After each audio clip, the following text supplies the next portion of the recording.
Welcome back, third grade. We are ready for chapter 28 of James and the Giant Peach. If you remember from chapter 27, James had just come out of the tunnel, poked his head out, and said that it was all clear, no more cloudmen anywhere. So they escaped the cloudmen and the hailstones. One by one, the travelers came out again onto the top of the peach and gazed carefully around. The moon was still shining as brightly as ever, and there were still plenty of huge, shimmering cloud mountains on all sides. But there were no cloudmen in sight now. "The peach is leaking," shouted the old green grasshopper, peering over the side. "It's full of holes, and the juice is dripping out everywhere." "That does it," cried the earthworm. "If the peach is leaking, then we shall surely sink." "Don't be a jerk," the centipede told him. "We're not in the water now." "Oh, look," shouted the ladybug. "Look, look, look over there." Everybody swung around to look. In the distance, and directly ahead of them, they now saw a most extraordinary sight. It was a kind of arch, a colossal, curvy-shaped thing that reached high up into the sky and came down again on both ends. The ends were resting upon a huge flat cloud that was as big as a desert. "Now what in the world is that?" asked James. "It's a bridge. It is an enormous loop cut in half." "It's a giant horseshoe standing upside down." "Stop me if I'm wrong," murmured the centipede, going white in the face. But might those not be cloudmen climbing all over it?" There was a dreadful silence. The peach floated closer and closer. "They are cloudmen! There are hundreds of them! Thousands! Millions!" "I don't want to hear about it," shrieked the poor blind earthworm.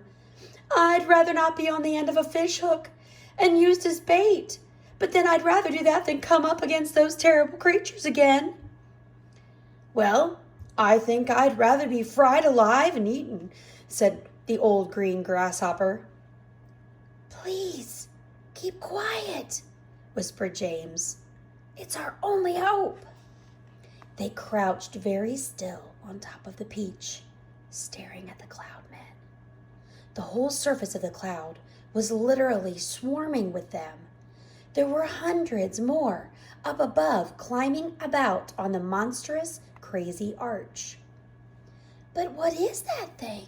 whispered the ladybug. "And what are they doing to it?"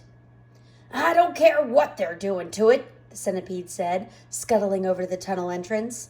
"Ha! I'm not staying up here. Goodbye."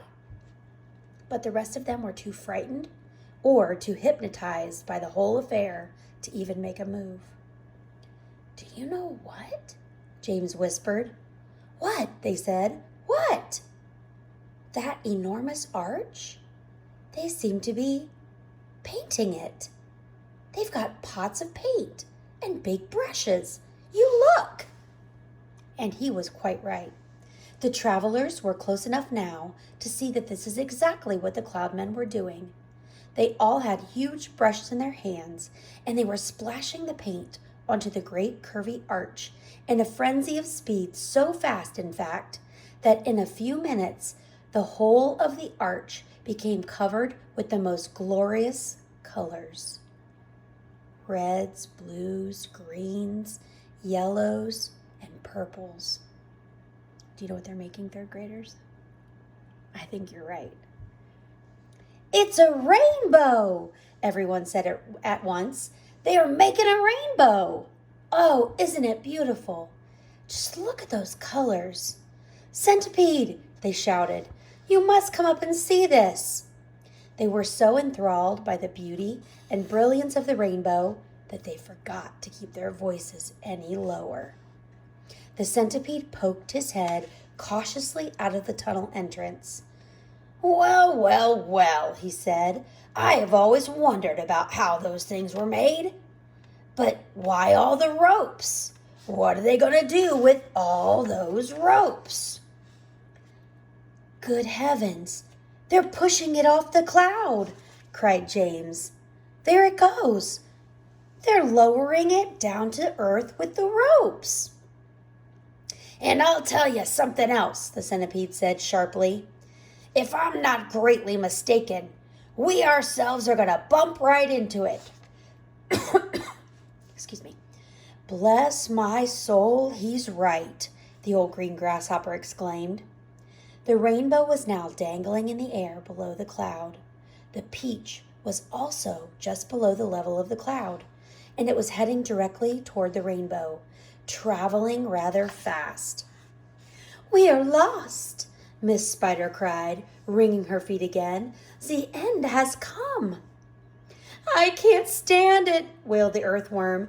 Tell me what's happening. We're going to miss it, shouted the ladybug. No, we are not. Yes, we are. Yes, yes. No. Oh, my heavens. Hold on, everybody, James called out, and suddenly there was a tremendous thud as the peach went crashing into the top part of the rainbow.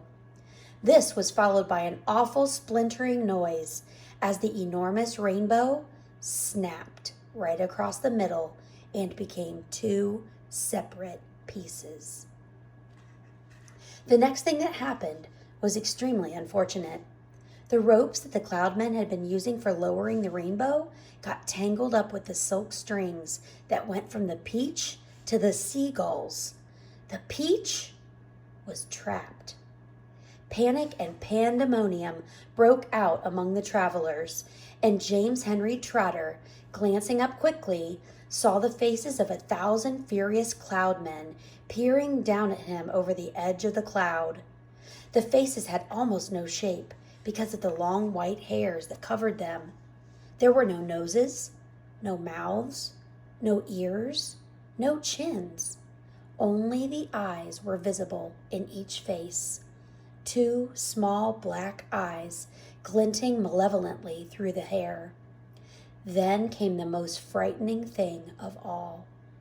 One cloudman, a huge hairy creature who must have been 14 feet tall at least, suddenly stood up and made a tremendous leap off of the side of the cloud, trying to get to one of the silk strings above the peach. James and his friends saw him go flying through the air above them, his arms outstretched in front of him, reaching for the nearest string, and they saw him grab it and cling to it with his hands and his legs. And then, very, very slowly, hand over hand, he began to come down the string. Mercy! Help! Save us! Cried the ladybug. He's coming down to eat us, the old green grasshopper wailed. Jump overboard. Then let him eat the earthworm first, shouted the centipede. Ha! It's no good eating me. I'm full of bones like a kipper. Centipede, yelled James. Quickly, bite through that string, the one he's coming down on. The centipede rushed over to the stem of the peach and took the silk string in his teeth and bit through it with one snap of his jaws. Immediately, far above them, a single seagull was seen to come away from the rest of the flock and go flying off with a long string trailing from its neck, and clinging desperately to the end of the string, shouting and cursing with fury, was the huge, hairy Cloudman. Up and up he went, swinging across the moonlit sky, and James Henry Trotter, watching him with delight, said, My goodness, he must weigh almost nothing at all for one seagull to be able to pull him up like that. He must be all hair and air. The rest of the Cloudmen were so flabbergasted at seeing one of their company carried away in this manner that they let go of the ropes they were holding. And then, of course, down went the rainbow, both halves of it together, tumbling down toward the earth below. This freed the peach, which at once began sailing away from the terrible Cloudmen. But the travelers were not in the clear yet. The irritated Cloudmen jumped up and ran after them along the cloud, pelting them mercilessly with all sorts of hard and horrible objects. Empty paint buckets, paint brushes, step ladders, stools, saucepans, frying pans, rotten eggs, dead rats, bottles of hair oil, anything those brutes could lay their hands on came raining down upon the peach. One cloudman, taking very careful aim, tipped a gallon of thick purple paint over the edge of the cloud, right onto, the centipede himself. The centipede screamed with anger. "My legs!" he cried. "They're all sticking together. I can't walk. My eyelids won't open. I can't see. And my boots! My boots are ruined." But for the moment, everyone was far too busy dodging the things that the cloudmen were throwing to pay any attention to the centipede. "The paint is drying," he moaned. "It's going hard. I can't move my legs. I can't move anything." "You can still move your mouth," the earthworm said, "and that is a great pity." "James," bawled the centipede, "please help me. Wash off the paint, scrape it off, anything."